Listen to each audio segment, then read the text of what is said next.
Muy buenos días, queridos amigos, qué gusto, una nueva mañana, inicia un nuevo día, les deseamos muchos éxitos para ustedes. Comenzamos las noticias en este martes 4 de febrero, ya estamos en febrero comenzando un nuevo mes. Vamos a iniciar esta mañana revisando nuestros titulares.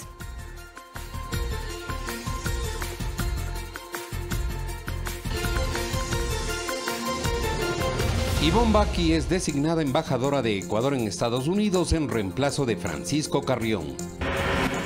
El vicepresidente de la República cumple varias actividades en Italia. El viaje sirve para promover proyectos para el agro, salud y educación. En China, la cifra de muertos por el coronavirus aumentó a 425 y de infectados a 20.000 personas. El CNE analiza cuál será el presupuesto para la ejecución de las elecciones presidenciales del 2021. Las fuerzas de seguridad permanecerán en la zona de Buenos Aires en Imbabura hasta que se erradique la minería ilegal.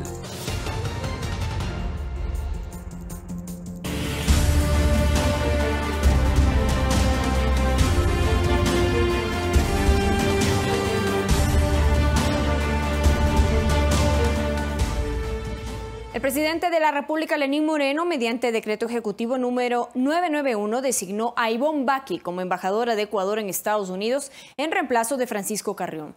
Baqui se desempeñó hasta este domingo como embajadora en Qatar. En otras ocasiones ocupó varios cargos públicos, entre ellos como ministra de Comercio Exterior, Industrialización, Pesca y Productividad, además de ser ex candidata presidencial. Ivonne Baqui es una política y diplomática ecuatoriana con amplia experiencia en el campo internacional. Conozcamos su trayectoria. Ivonne Baqui nació en Guayaquil. Inició su vida pública como cónsul de Ecuador en Beirut en 1981. En 1995 participó en las negociaciones de paz entre Ecuador y Perú. En 1998 ya fue embajadora de Ecuador en Estados Unidos, cargo que por primera vez una mujer lo ocupaba. Desde ahí su papel fue importante para lograr la renovación del acuerdo de preferencias arancelarias con ese país. Baqui fue candidata presidencial en 2002. Un año después, en 2003, fue nombrada ministra de Comercio Exterior. También se convirtió en la primera mujer en ocupar estas funciones.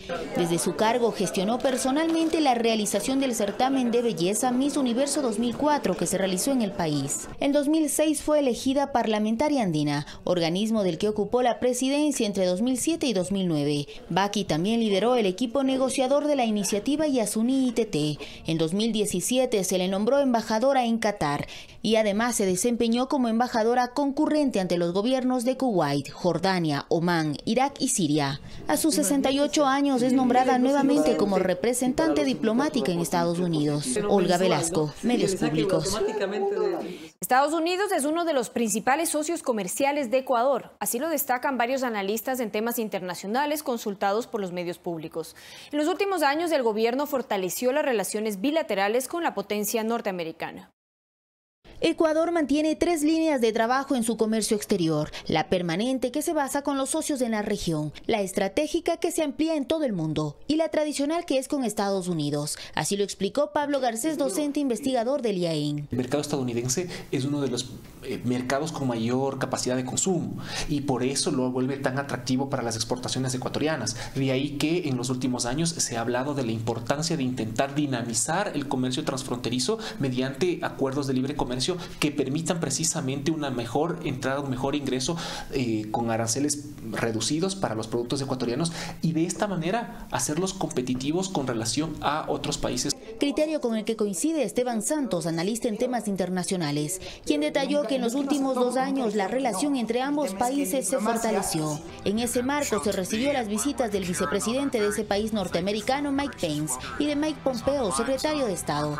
El objetivo es alcanzar una inversión extranjera directa. Si ya firmamos el protocolo de adhesión al acuerdo multipartes con Colombia y Perú y la Unión Europea, si estamos ya además negociando un acuerdo con México para la Alianza del Pacífico, pues lo lógico sería entender que dentro de los intereses del Estado está ingresar ya a tener un acuerdo formal con la primera economía del mundo y, reitero, con nuestro principal socio comercial. En este contexto, Santos y Garcés detallan que el trabajo de la nueva embajadora en ese país tiene una hoja de ruta. La misión diplomática es de particular relieve e importancia porque es la puerta que tenemos los ecuatorianos para justamente tener una normalización de las relaciones que se vieron afectadas en la década pasada. Se entiende que la ahora embajadora Baki tiene una relación cercana con el presidente Trump y esto va a permitir una mayor fluidez de las relaciones diplomáticas. Finalmente, los expertos destacan la cooperación con Estados Unidos en la lucha contra la corrupción, seguridad, política, así como su asistencia técnica. Olga Velasco, Medios Públicos. El banano ecuatoriano participará con su oferta Ecuador Premium and Sustainable en la Feria Internacional Fruit Logistic en Berlín, Alemania. Para los exportadores y productores bananeros, esta será su principal vitrina comercial para incrementar sus exportaciones en un 7% en el año 2020. Ecuador es el primer exportador de banano de alta calidad en el mundo y su principal mercado comercial es la Unión Europea. Con su oferta Ecuador Premium and Sustainable, la Asociación de Exportadores de Banano del Ecuador busca consolidar la fruta y superar las exportaciones para este 2020 durante su participación en la Fruit Logística que se celebra en Alemania, Berlín, del 4 al 7 de febrero. Ecuador ha producido en este año, en el 2019, 356 millones, donde nuestro principal mercado es Rusia, Comunidad Europea, Asia, Mediterráneo, bueno, un poco menos los Estados Unidos, que es un mercado que en el fondo lo hemos perdido. Viajan 38 empresas ecuatorianas que se espera generar alrededor de 21 millones. De esas 38, 15 son afiliados nuestros en tema de banano. Como mencioné, es la hora de mostrar en lo que somos buenos haciendo, que somos sostenibles, que somos un producto premium. Para alcanzar otros mercados, el presidente del directorio de AEBE, Fabricio Espinosa, pide se logren acuerdos comerciales con otros países que vuelvan al sector más competitivo. Nosotros tenemos un solo acuerdo que es con la UE, tenemos un acuerdo de ECTA que hasta el momento no sale a pesar de que hace un año se firmó. Países como Centroamérica ya tienen acuerdos comerciales, están con 0 arancel, entonces es difícil competir. Un trabajo que viene realizando el ministro de Producción, Comercio Exterior, Inversiones y Pesca, Iván Ontaneda. Es la política del presidente Moreno integrar al Ecuador con los principales socios y aliados estratégicos a nivel mundial. Estamos trabajando arduamente en Alianza del Pacífico, en el acuerdo con México, en el acuerdo con Chile y con Estados Unidos hemos restablecido los diálogos comerciales. Mariuxi Buenaño, Medios Públicos. El vicepresidente de la República cumplió varias actividades en Italia. El viaje sirve para promover proyectos para el agro, salud y educación. El segundo mandatario, junto al ministro de Agricultura, Javier Lasso, se reunió con el director general de la Organización de Naciones Unidas para la Alimentación y la Agricultura, Hua Dong-yu, con quien conversó sobre temas relacionados al desarrollo del sector rural. También mantuvo un encuentro con el director ejecutivo adjunto del Programa Mundial de Alimentos, Amir Abdullah, sobre seguridad alimentaria, mejora de la productividad, programas de alimentación escolar, entre otros temas. Recorrió además áreas de nutrición y neurología del Hospital Pediátrico Bambino Gesù, para conocer los servicios que ofrece esta casa de salud, considerada un referente en atención a los niños y niñas. Durante esta visita se realizó también y se analizó la posibilidad de establecer alianzas que permitan fomentar la atención especializada en salud infantil en nuestro país. La jornada finalizó con un encuentro con el director mundial de la Fundación Escolas Ocurrentes, José María del Corral, la coordinadora internacional de contenidos educativos, María Paz Jurado, y otros representantes, donde se estudió los mecanismos para la implementación en Ecuador de programas como Escolas Deporte y Escolas Ciudadanía.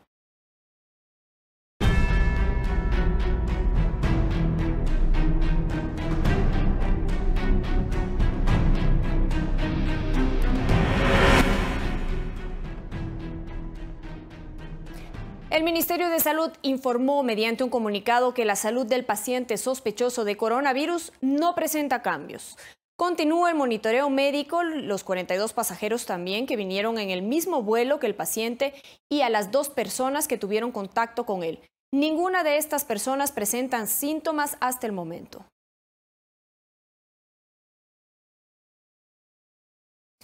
El Ministerio de Salud Pública refuerza los controles en las terminales aéreas y marítimas ante el brote de coronavirus. Se socializan las medidas de prevención y autocontrol con los pasajeros que arriban y salen desde el aeropuerto de Guayaquil.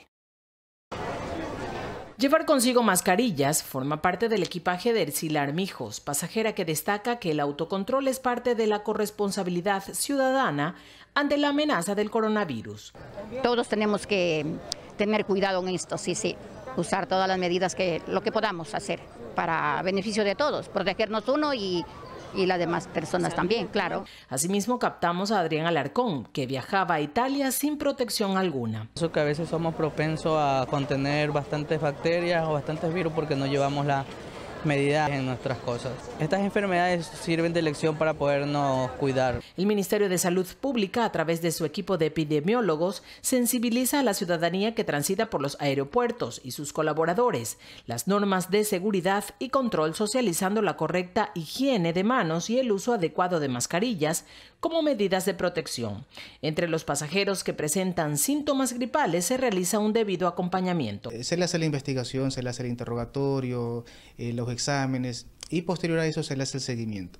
Pero ninguno de los casos que hemos tenido reportes han pasado a mayores. Por otro lado, Ernesto Carrasco, presidente de la Asociación de Médicos del Ecuador, señala que es necesario estar alertas, pues el coronavirus tiene un proceso de incubación que va entre 48 horas y 14 días, y en muchos casos hay pacientes que no presentan síntomas. Lo que significa que va a haber migrantes que vengan, puede venir alguien de algún viaje de la China o del Asia sin ningún síntoma, estar en contacto con usted y haber transmitido el virus. Ecuador es el primer país en Latinoamérica que cuenta con los reactivos para realizar las pruebas de coronavirus de presentarse algún caso. Guadalupe Ayoví, Medios Públicos. En China, la cifra de muertos por el coronavirus aumentó a 425 y el de infectados a 20.000 personas. El número de fallecidos por el nuevo coronavirus causante de la neumonía de Wuhan en China se elevó a 425 casos, mientras que la cifra de infectados por esta enfermedad en territorio chino se acerca a los 20.000, así lo informó la Comisión Nacional de Sanidad. Todas las muertes registradas en las últimas 24 horas corresponden a la provincia de Hubei, epicentro de un virus por el que más de 163.000 personas fueron puestas en observación. En tanto, Filipinas confirmó que un hombre de nacionalidad china de 44 años de edad falleció este sábado por la infección viral, siendo el primer deceso ocurrido fuera de China. Durante el ingreso del paciente, este desarrolló una neumonía grave. En los últimos días el paciente estaba estable y mostró signos de mejoría, pero su condición se deterioró en las últimas 24 horas y terminó falleciendo. Estados Unidos confirmó un 9º caso, mientras España registró su primer contagiado. En total, son 25 los países en el mundo los que han confirmado casos de este virus. El aislamiento de China se acentuó este fin de semana. Numerosos países como Canadá, España e India, entre otros, enviaron aviones para repatriar a sus ciudadanos de la ciudad en donde se originó el virus, y otras naciones como Australia y Rusia optaron por cerrar sus fronteras. Un grupo de investigadores del primer hospital de la Universidad de Lanzhou publicó 2 radiografías de tórax de una mujer infectada por el coronavirus 2019 nCoV. A través de las radiografías, los médicos observaron unas manchas blancas en la esquina inferior de sus pulmones, llamadas por los especialistas como la opacidad del vidrio esmerilado.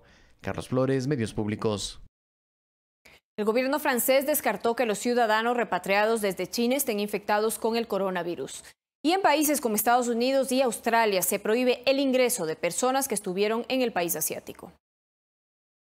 Francia descartó la mañana de este lunes que hay enfermos de coronavirus entre los repatriados de Wuhan. La inquietud se instaló el domingo tras detectarse que una veintena de personas llegadas de uno de los aviones presentaban síntomas sospechosos, mientras que virólogos italianos consiguieron aislar el virus responsable de la infección, en lo que se considera un paso fundamental para desarrollar métodos de diagnóstico, tratamiento y una posible vacuna.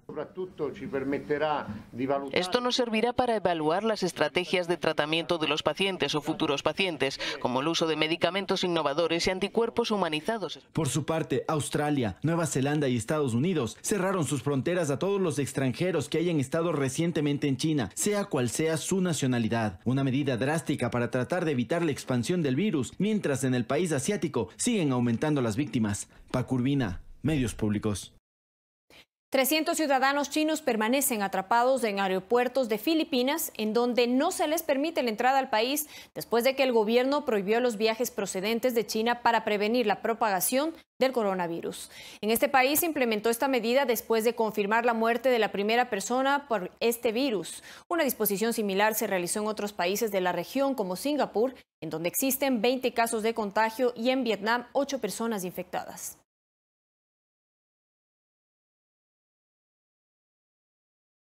Cientos de trabajadores médicos de Hong Kong abandonaron sus trabajos y exigen que la ciudad cierre sus fronteras con China continental para reducir la propagación del nuevo coronavirus, en una protesta que se incrementará en la semana.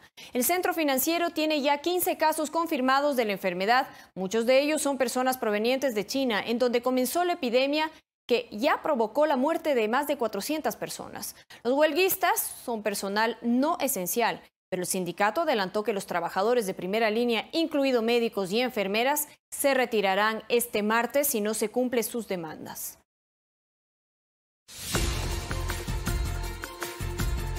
Con esta información, a esta hora de la mañana nos vamos a una pausa, siempre invitándolos a que nos sigan a través de nuestras redes sociales. Nos encuentran en Facebook como Telediario-EC, también en Twitter como Telediario EC y, por supuesto, nuestra página web www.ecuadortv.es. Manténgase informado minuto a minuto. Regresamos enseguida con más noticias de aquí en Telediario.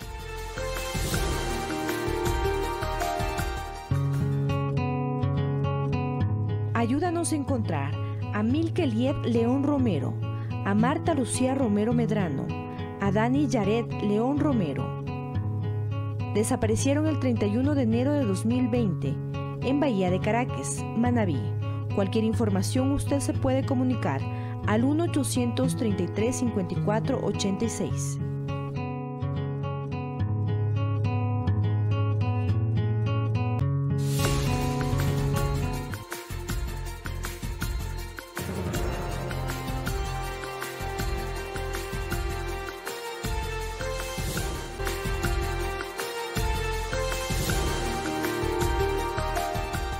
Retornamos con información desde el Consejo Nacional Electoral, donde se analiza cuál será el presupuesto para la ejecución de las elecciones presidenciales del año 2021. La presidenta Diana Tamain señaló que se trabaja en 3 etapas de los próximos comicios y en la aprobación del calendario electoral. En entrevista para los medios públicos, la presidenta del Consejo Nacional Electoral, Diana Tamain, dio detalles del trabajo que realiza el organismo de cara a las elecciones presidenciales de 2021. La funcionaria aseguró que todavía no se aprueba el presupuesto para esas votaciones, pero que deberá contar con los recursos para cubrir con todas las necesidades. Que hay números que se están revisando. En este presupuesto electoral ya no se va a dar como en las ocasiones anteriores, donde el presupuesto de la promoción electoral quedó fuera y después no tenemos cómo financiar aquellos compromisos que se asumen con los candidatos que pautan en los medios de comunicación. En 2019, las elecciones seccionales contaron con un presupuesto de aproximadamente 99 millones de dólares. Diana Tamain manifestó que en anteriores procesos hubo un déficit en la asignación de recursos para los fondos de promoción. Sin embargo, indicó que se mantienen conversaciones con el Ministerio de Finanzas para cubrir esos gastos aún pendientes. Apenas de los 36 millones de dólares se han pagado 4.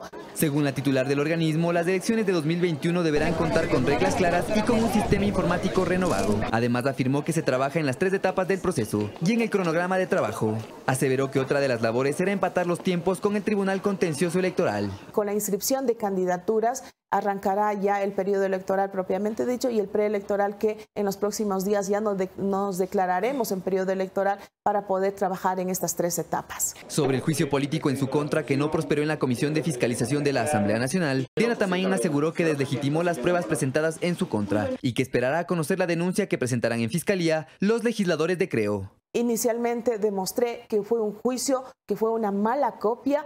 Ronito Apanta, Medios Públicos. Y en relación a este tema, el proceso de juicio político de la presidenta del Consejo Nacional Electoral, Diana Tamain, que fue archivado en la Asamblea, deja a organizaciones ciudadanas un sinsabor respecto al manejo de las elecciones generales previstas para el 2021. Las reformas al Código de la Democracia aprobadas a finales de enero no serán suficientes si la autoridad electoral no garantiza transparencia. Así opinaron varios analistas. Más allá de la organización de los comicios generales del 2021, al Consejo Nacional Electoral se le viene algo más importante: aplicar las reglas del juego de esa elección bajo el cobijo de las últimas reformas del Código de la Democracia. Aquí no se esconde nada, aquí se va a respetar el voto de cada uno de los ciudadanos. El proceso de juicio político a la presidenta del Consejo Nacional Electoral, Diana Tamaín, que finalmente fue archivada en la Comisión de Fiscalización de la Asamblea, develó pugnas a lo interno del organismo que a criterio del analista político Hernán Pérez Luz no brindan seguridad de que los comicios generales del próximo año sean lo que la ciudadanía espera. Lastimosamente estas buenas reformas van a estar administradas, si usted quiere, por un consejo electoral que ha perdido mucho la confianza de la ciudadanía. Más allá de las reformas al Código de la Democracia, lo que se necesita, dijo Hernán Pérez Luz, son autoridades que hagan cumplir la normativa electoral en pro del respeto a la voluntad ciudadana expresada en las urnas. Esperamos que de aquí más adelante, en los próximos meses, esa confianza se recupere, aunque sea un poco difícil. Para el integrante del denominado Comité por la Institucionalización Democrática, Darwin Saraquibe, ninguna reforma será efectiva si no existe la voluntad de la autoridad y de las organizaciones políticas de cumplir y hacer cumplir la ley electoral. Mire que el Ecuador vive un proceso de debilidad institucional y creo que es necesario que todos los políticos asuman la responsabilidad de garantizarle al Ecuador instituciones absolutamente democráticas, instituciones que le den respuestas al país a los graves problemas que tenemos en este momento. Ciudadanos y organizaciones políticas siguen de cerca el trabajo de los consejeros del Consejo Nacional Electoral, sobre todo en espera de que las discrepancias internas que se reflejaron en las comparecencias a la Comisión de Fiscalización no boicoteen la organización y limpieza de las próximas elecciones. Javier Ceballos, Medios Públicos. 6:23 de la mañana. Hasta mayo de 2021, el 90% de trámites en Ecuador se hará en línea. El ministro de Telecomunicaciones, Andrés Michelena, anunció para marzo de este año un sistema de agendamiento virtual para descongestionar las atenciones médicas en el sistema público de salud. El ministro de Telecomunicaciones, Andrés Michelena, dijo que hasta mayo de 2021 el 90% de trámites en el país estará disponible a través del portal www.gov.es. En un plazo de 180 días, cada funcionario encargado de una institución deberá ejecutar e implementar un plan para simplificar y eliminar trámites. Solicitaremos la destitución de cada funcionario público que no acate la disposición de simplificar, eliminar o digitalizar ciertos trámites. Al momento, el 39% de trámites están digitalizados en el país. El ministro de Estado anticipó que hasta el 1 de mayo estará disponible un sistema único de agendamiento de citas y que habrá una clasificación de pacientes o triaje médico a través de videoconferencia. En una consulta básica, atenciones médicas a través de los teléfonos o la tecnología. Si es necesario, habrá obviamente un agendamiento médico in situ. En este caso, el IES trabajará en un agendamiento médico a domicilio y en el caso del Ministerio de Salud Público haremos un agendamiento médico en toda la infraestructura de salud que tiene el Estado. Además, se busca delegar al sector privado el sistema de emisión de licencias de conducir. Que pueda hacer el proceso de licencia de forma más eficiente y pueda de alguna forma delegarse al privado. Las bases de datos serán depuradas y estarán interconectadas para optimizar el servicio a la ciudadanía. Y que estos van a ser manejados con criterios de seguridad, técnica, administrativa y jurídica. Y que por lo tanto el ciudadano sepa que sus datos están debidamente custodiados. El ministro mencionó que en marzo se emitirá el pasaporte biométrico y en mayo la cédula electrónica. Verónica Rivadeneira, Medios Públicos. El presidente de Expoflores, Alejandro Martínez, indicó que en los 12 días de paro nacional del mes de octubre no se pudo trabajar de manera eficiente los cultivos de flores. Reiteró que la producción se postergó y en algunas fincas existió sobreproducción, pero en casos la calidad de la rosa no fue óptima para la exportación. El representante de Expoflores sostuvo en Telediario que durante el paro de octubre 12 días no se pudo trabajar en los cultivos de manera adecuada, en algunos casos porque no pudieron acudir a las fincas, en otros porque las labores se interrumpieron y los trabajadores no pudieron llegar a las plantaciones. Esa ventana de tiempo que había en el mes de octubre es cuando las fincas generalmente hacen un pinch, que es un corte específico que se hace la planta, para motivarle a que ésta produzca el doble, el triple hacia el Valentín. Ese corte no se hizo en algunas fincas. Esta situación tuvo dos consecuencias, una de ellas que la producción de flor tardó y en otros casos una sobreproducción de flores con una particularidad. es que sacó muchísima producción de flor, digamos, no muy buena. Sí exportable, pero no muy buena. Tuvimos un Valentín que se está acabando el día de mañana, básicamente, con muchísima oferta, muchísima producción y precios muy bajos. En octubre los floricultores tenían preocupación de perder la confianza de sus clientes. Compraron en Colombia, compraron en África, probablemente no van a regresar de nosotros. Eso es lo que más nos ha afectado, la imagen como proveedores. Sin embargo, en algunas fincas el cuidado que pudieron dar a la planta en ocasiones de madrugada durante el paro hizo que la producción no se afecte. Mantuvieron entre el 70 y 80% de sus clientes y el 20% de los clientes de varios países ya no hizo pedidos. Los floricultores poco a poco esperan recuperar la confianza de todos quienes compraban la flor ecuatoriana por su calidad y duración en el florero. Verónica Rivadeneira, Medios Públicos. Abordamos temas de seguridad en nuestro país y desde el año 2018 el Código de Seguridad del Estado está en manos de una comisión de la Asamblea Nacional para su análisis y debate. El presidente Lenín Moreno pidió que se culmine con el tratamiento de este cuerpo legal en este año. Los legisladores de la mesa crearon subcomisiones y prevén que hasta el 12 de febrero se entreguen los informes de los 4 capítulos que integran la normativa. El presidente Lenín Moreno criticó e hizo un exhorto para que se agilice el tratamiento del Código de Seguridad del Estado. Ya está 2 años en manos de los asambleístas y no se ha dado ninguna respuesta a aquello.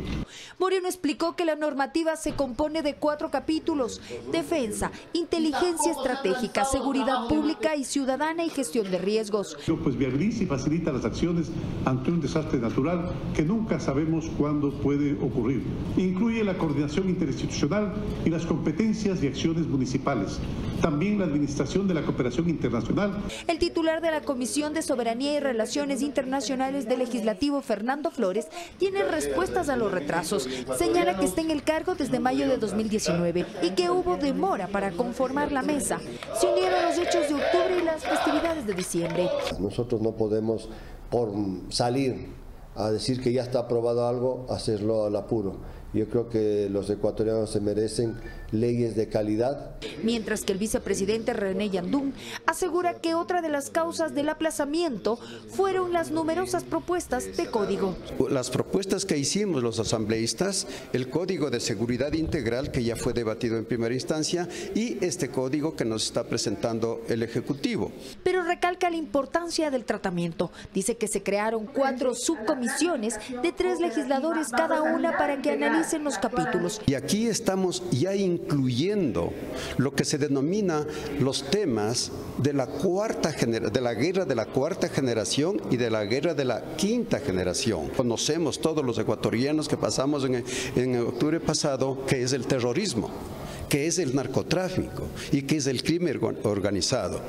Hasta el 12 de febrero, de acuerdo al cronograma, deberán presentar las observaciones las subcomisiones para elaborar el informe y enviarlo al Pleno para su debate. Valeria Villarroel, Medios Públicos. El ministro de Energía y Recursos No Renovables, José Augusto Briones, indicó que las fuerzas de seguridad permanecerán en la zona de Buenos Aires, en la provincia de Imbabura, hasta que se erradique la minería ilegal. Sin embargo, existe el riesgo de que la actividad continúe porque la maquinaria y el material aurífero aún no son retirados. Así luce Buenos Aires en el cantón Urcuquí de la provincia de Imbabura luego de 6 meses de desalojo de las minas en las que cerca de 7.000 personas de diferentes nacionalidades llegaron atraídos por el oro. La ministra de Gobierno, María Paula Romo, señaló que los policías que custodian la zona permanecerán allí y que continuarán los operativos. Las vetas se encuentran en la superficie, entonces la actividad ilegal es mucho más sencilla, no se requiere de una gran infraestructura ni se requiere de maquinaria importante. Las acciones de control, según Romo, no se llevarán a cabo solamente en esta zona, se extenderán a otras provincias en donde opera la minería ilegal. El último operativo antiminería ilegal que hicimos con la ARCOM fue en Zig-Zig, en Azuay. Solicitó la presencia de la Agencia de Regulación y Control Minero en la zona de Buenos Aires. Se necesita, por supuesto, de los criterios técnicos y de las medidas administrativas del ARCOM. Las Fuerzas Armadas insisten en una intervención para evitar que la actividad minera retorne a la zona, pero la autoridad judicial no ha actuado para evacuar la rudimentaria rudimentaria maquinaria con la que se procesa el oro. Mientras más ágil sean esos procesos, pues vamos a tener menos problemas en este sector. En medio de los senderos de lodo está apilado el material que fue extraído de las minas, del cual se puede todavía obtener oro y otros minerales, y que es sacado de forma clandestina por las personas que aún permanecen en la zona. De quien está en esa actividad es detenido, nos faculta 24 horas poder detenerle, luego hacemos las denuncias correspondientes. Allí hay 300 militares que hacen patrullajes a lo largo de las 15.000 hectáreas. Patrullan todos los días hacia el sector de la mina vieja, el olivo, mina nueva. El ministro de Energía y Recursos No Renovables precisó que el gobierno lucha para erradicar esta actividad ilegal. Este gobierno está opuesto y va a ser muy firme en combatirlo. Lo estamos haciendo no solo con otras carteras de Estado, sino con la función judicial también. Erradicar esos focos de minería ilegal que hacen daño al país y dan una mala imagen. Lo cierto es que debido a la actividad ilegal, aún no puede operar la empresa canadiense australiana que ganó la concesión para el proyecto de minería a gran escala en Buenos Aires. Valeria Villarroel, Medios Públicos. A 5 meses de su ejecución, el Plan Más Seguridad de Guayaquil fue evaluado por varias autoridades que participan de esta tarea conjunta. El desarrollo de esta gestión para luchar contra la delincuencia se dio a conocer a través de una rendición de cuentas. La efectividad de los equipos tecnológicos y vehículos para patrullajes fueron temas expuestos en esta reunión. La alcaldesa de Guayaquil propuso que exista una comisión u organismo que dé seguimiento a la acción de los operadores de justicia como medida que garantice el debido juzgamiento de los delitos. Oficialmente el seguimiento de las causas para poder señalar, y si es el caso, acusar de prevaricato a los jueces que dejen en libertad sin sustento a delincuentes que hayan sido atrapados. Toda decisión, las sentencias de los jueces se expiden en nombre del pueblo soberano. Por eso, si el pueblo soberano tiene que hacer un seguimiento de esas sanciones, pues y de esas decisiones, es correcto. Asimismo, como parte del contingente que entrega a la Policía Nacional para la Seguridad de Guayaquil, se preparan nuevos uniformados que refuercen las tareas en las calles del puerto principal. En el mes de marzo se graduarán más o menos 1.800 policías para toda la Policía Nacional. Seguramente mucho de ese contingente, como siempre sucede, vendrá a la ciudad de Guayaquil, que siempre es una ciudad que tiene preocupación para el Ministerio de Gobierno. Desde la ejecución del Plan Más Seguridad en Guayaquil, en la Fiscalía General del Estado se han presentado cerca de 27.000 denuncias. 23.000 de ellas están en indagación previa y más de 9.000 son por robo. La fiscal general del Estado, Diana Salazar, señaló que en algunos de los casos se registran menores de edad como infractores y que para ellos también existe el debido proceso. Ellos tienen que ser objeto de sanción, de juzgamiento y pasar a un centro de internamiento preventivo. En ese sentido nosotros estamos trabajando. Mediante convenio, la Defensoría del Pueblo también se adhiere a este plan. En la jornada se estableció que todas las entidades lleven el mismo registro de estadística de los delitos. Las reuniones serán semanales con las autoridades provinciales y una vez al mes con las autoridades nacionales. Guadalupe Ayoví, Medios Públicos. Se realizó la misa de honras de Mariana de Jesús Granja, quien fue asesinada por resistirse a un asalto en los exteriores del centro comercial Iñaquito en el norte de Quito. Granja era voluntaria de la Fundación Cecilia Rivadeneira, que ayuda a niños con cáncer. La mujer recibió 3 disparos de arma de fuego el sábado. Familiares y amigos, además de solicitar justicia, exigen acciones que permitan devolver la seguridad a la ciudadanía. En la avenida Amazonas y Naciones Unidas, sus familiares y allegados realizaron un plantón. Por su parte, el Ministerio de Relaciones Exteriores y Movilidad Humana informó que el ciudadano venezolano involucrado en el asesinato de la señora Mariana Granja no cuenta con ningún tipo de visa concedida por el Estado ecuatoriano.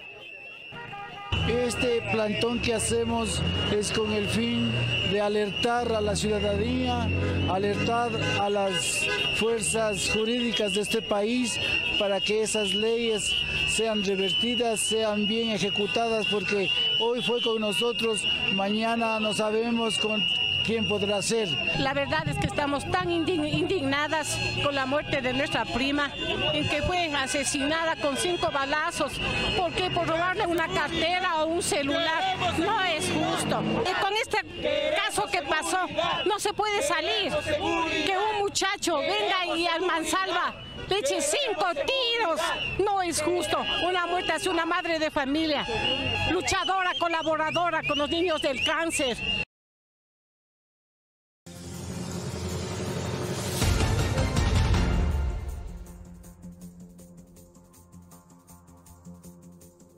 En temas internacionales, las protestas en Irak se reanudan tras el nombramiento de Mohamed Alawi como nuevo primer ministro. Los ciudadanos exigen un cambio radical de todos los actores políticos señalados por corrupción y poca seriedad en el manejo del país.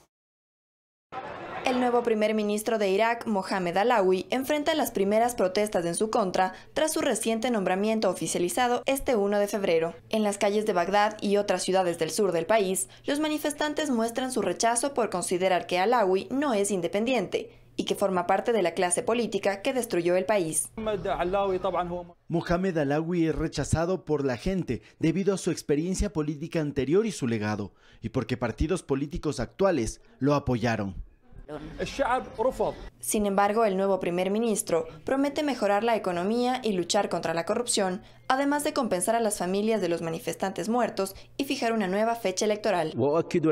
Insisto en el entusiasmo de formar un equipo asesor en la oficina del primer ministro con la participación de representantes del movimiento de manifestantes pacíficos, y aquí destaco la necesidad de que continúen las manifestaciones pacíficas en busca de reformas hasta que se cumplan las demandas legítimas del pueblo. Las protestas en el país de Medio Oriente iniciaron en octubre de 2019 y ocasionaron la salida del anterior primer ministro, también señalado por corrupción y poca habilidad en el manejo del país. Estas jornadas ya han dejado 500.000 de muertos y cerca de 9.000 heridos. Coralía Pérez, Medios Públicos. Capturaron este fin de semana en la ciudad de Bogotá, Colombia, al carcelero de Ingrid Betancourt, que se acogió al acuerdo de paz en ese país.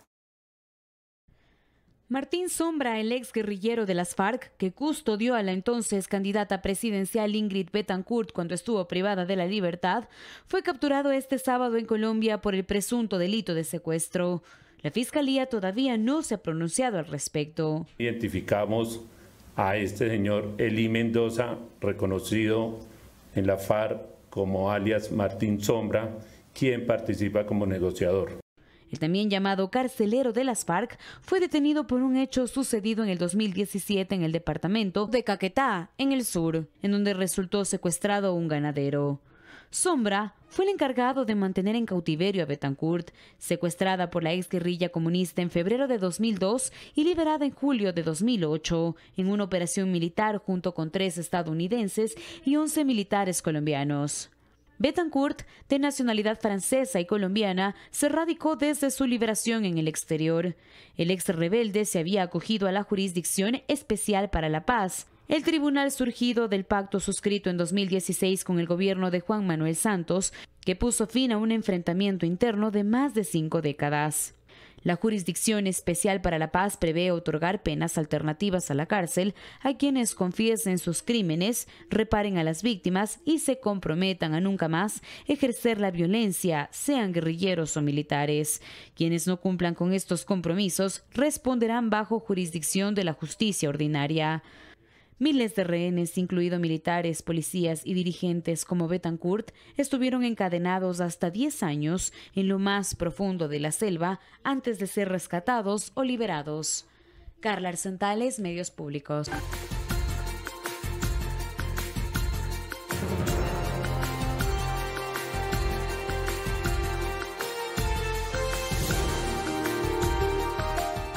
Amigos televidentes, estamos en Telediario, primera emisión. Gracias por continuar con nosotros. Son las 7:46 de la mañana y le contamos que este martes 4 de febrero es el Día Mundial contra el Cáncer. Recordemos que cada año se diagnostica esta enfermedad a más de 12 millones de personas y 7.6 millones fallecen con cáncer. Nuestro compañero Alex Llanos se encuentra en el Parque de la Carolina para conocer de qué manera el deporte ayuda a prevenir esta enfermedad. Alex, buenos días.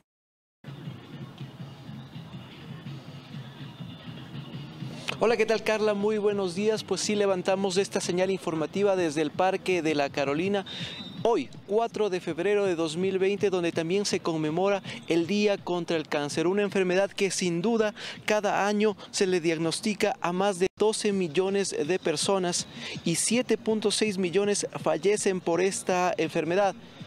Justamente los expertos han hablado de tomar acciones preventivas y una de estas es la actividad deportiva. Se considera que se estima que la falta de actividad física está detrás más o menos de un 25% de los cánceres de mama y colon en todo el mundo. Por eso estamos aquí en el Parque de la Carolina justamente para evidenciar a aquellas personas que buscan y luchan contra el cáncer a través de la eliminación del sedentarismo. Aquí son varios los capitalinos y también ciudadanos quienes vienen hacia acá a practicar algún tipo de deporte desde horas de la mañana. Ellos han asegurado que es fundamental este tipo de trabajos para evitar enfermedades como el cáncer. Nosotros estaremos justamente pendientes y conversaremos con aquellos deportistas quienes buscan a través de la actividad física eliminar un poco y tomar medidas preventivas contra esta enfermedad que estamos hoy luchando para evitarla. Con esta información nosotros vamos a continuar en estudios y próximamente tendremos una nueva transmisión para dar más detalles sobre este tema. Hasta tanto, muy buenos días. Gracias, Alex. Así es, tendremos detalles sobre este tema. También nos acompañará a las 8 en punto en su programa Más Cerca, Jóvenes contra el Cáncer. No se pierda este programa, que vamos a tener información muy importante para la familia ecuatoriana. Continuamos con la información de nuestro país y por el Día Mundial de los Humedales en la isla Santay, los Ministerios del Ambiente y Turismo organizaron una casa abierta denominado Bioemprendimientos Amigables con el Ecosistema. Lo que busca es concienciar a la ciudadanía en el rescate del medio ambiente. La isla Santay es uno de los humedales más importantes de la provincia del Guayas y uno de los más visitados. Un área nacional de recreación con extensiones marinas, pantanos y corrientes de agua que convierten a este lugar en un paraíso turístico y en un espacio para el bioemprendimiento, como asegura Jimmy Negrete, gerente del proyecto de recuperación de áreas protegidas. Haciendo productos que lo ayuden con materiales biodegradables. En todo caso, tenemos un gran contingente de personas que nos visitan, crean esta conciencia ambiental, les transmitimos educación ambiental para que conozcan un poco más las maneras en que pueden contribuir a ayudar a nuestro ecosistema. Tenemos un gran pulmón para Guayaquil, pero tenemos que cuidarlo, tenemos que conservarlo y es importante que la gente venga para que conozca la realidad de nuestra ciudad, de nuestro país, ¿no? Emprendimientos que ofrecen soluciones ecoamigables como los envases elaborados a base de maíz que ofrece Jennifer Leguizamón. Ser un material hecho de fibra vegetal, es un material que sale de la tierra y vuelve a ella sin generar ningún daño. Es biodegradable, es el único producto a nivel nacional en Ecuador que tiene degradación simple. Cristina Campos le apuesta a la cosmética, innovando en nuevos empaques que reducen el uso del plástico, pero que también incentivan el consumo de productos naturales. Forrados con papel cera y de esta manera se evita el uso de tanto plástico. Son productos hechos a base de aceites esenciales y vegetales.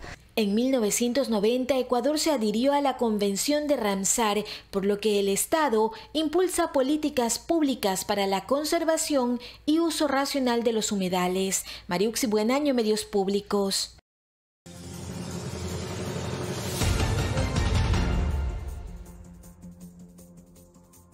En el ámbito internacional, el presidente argentino Alberto Fernández busca apoyos que le permitan renegociar con éxito la deuda por más de 50.000 millones de dólares adquirida con el Fondo Monetario Internacional. La canciller alemana Angela Merkel aportará en las negociaciones.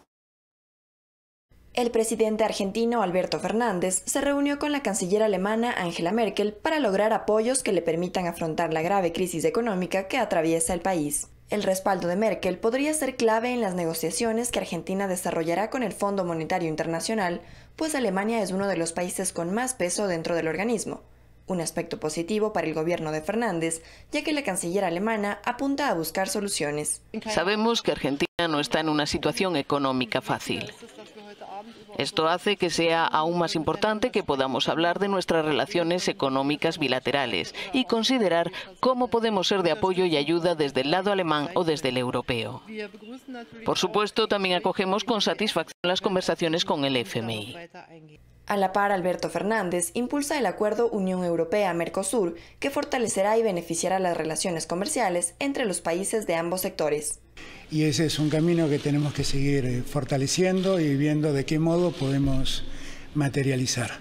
Aún se espera la aprobación de los parlamentos de los estados de Europa, por lo que el mandatario argentino continuará los diálogos con los homólogos de estos países.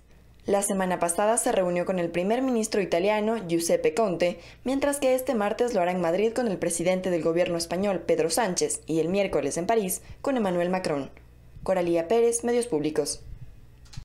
El presidente de Kenia, Daniel Arap, quien gobernó con mano de hierro el país africano por un cuarto de siglo, falleció este martes a los 95 años.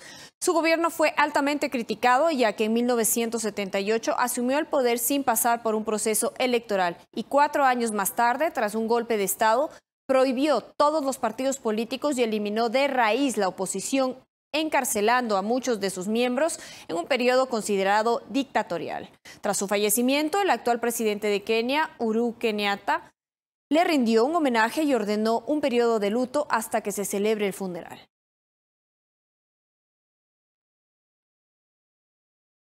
Este miércoles se realizará la última votación en el juicio político que enfrenta el presidente estadounidense Donald Trump. Los demócratas instaron a los senadores a cumplir su deber y destituir al presidente.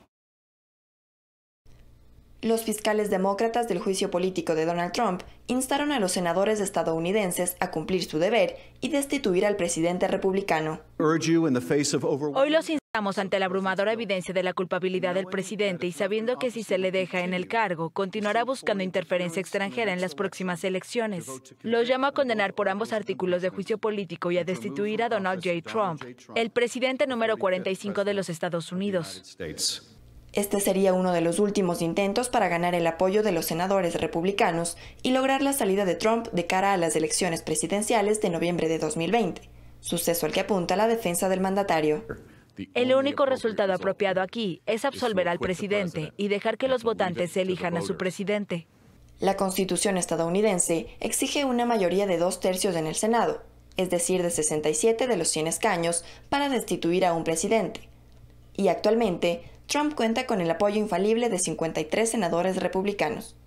Aunque 1 o 2 senadores sorprendan al votar en contra del presidente, se espera que este sea absuelto el miércoles a las 16 horas, lo que le permitirá centrarse en su campaña de reelección. Coralía Pérez, Medios Públicos. Fuertes enfrentamientos entre soldados turcos y el ejército sirio dejaron 17 muertos en el noreste de Siria. Se trata del incidente más grave entre Damasco y Ankara desde la intervención turquía en el conflicto sirio en el 2016 para combatir al grupo del Estado Islámico y contrarrestar el avance de las fuerzas kurdas cerca de la frontera. Los combates comenzaron con disparos del régimen a posiciones turcas, según el Observatorio Sirio para los Derechos Humanos. Además de las bajas militares, al menos 9 civiles, entre ellos 4 niños, murieron y 20 resultaron heridos en bombardeos aéreos en el noreste de Siria, donde las fuerzas del régimen aliados del ejército ruso combaten a los yihadistas y a los rebeldes. Tras la salida del Reino Unido de la Unión Europea, se inician las negociaciones para lograr acuerdos comerciales. Las negociaciones sobre el Brexit parecen haber comenzado. Este lunes el negociador jefe para el Brexit de la Unión Europea, Michael Barnier, reiteró que se necesitan más de 10 meses para lograr un acuerdo entre la Unión Europea y el Reino Unido. Este tipo de negociación no es habitual porque el Reino Unido a finales de este año abandonará el mercado único. Es la elección que ha hecho su gobierno. Va a abandonar la unión aduanera. Si no alcanzamos un acuerdo, no se dará una situación de statu quo como siempre hasta ahora. En lo que respecta al comercio, tenemos que enfrentarnos al riesgo de que se produzca una situación límite al borde del abismo. Mientras tanto, el primer ministro británico Boris Johnson ha dicho este lunes que quiere negociar con la Unión Europea un pacto comercial similar al de Canadá. Sobre la cuestión de la pesca, Johnson ha precisado que tendrá que haber negociaciones anuales sobre cuotas, pues su prioridad es garantizar el acceso de los pescadores británicos a las aguas de las islas. En cuanto a las reglas de competencia, aseguró que el Reino Unido no pretende emprender una competencia feroz con la Unión Europea, pero señaló que mantendrá sus altos estándares en estas áreas sin la obligación de un tratado. El valor futuro de la moneda dependerá de los acuerdos comerciales que se establezcan al final del periodo de transición. Londres tendrá que negociar un acuerdo con la Unión Europea y otro con Estados Unidos. El Reino Unido representa nuestra asociación más importante. Creo que ambas partes tienen economías muy similares, con un gran enfoque en los servicios y que la relación será muy importante.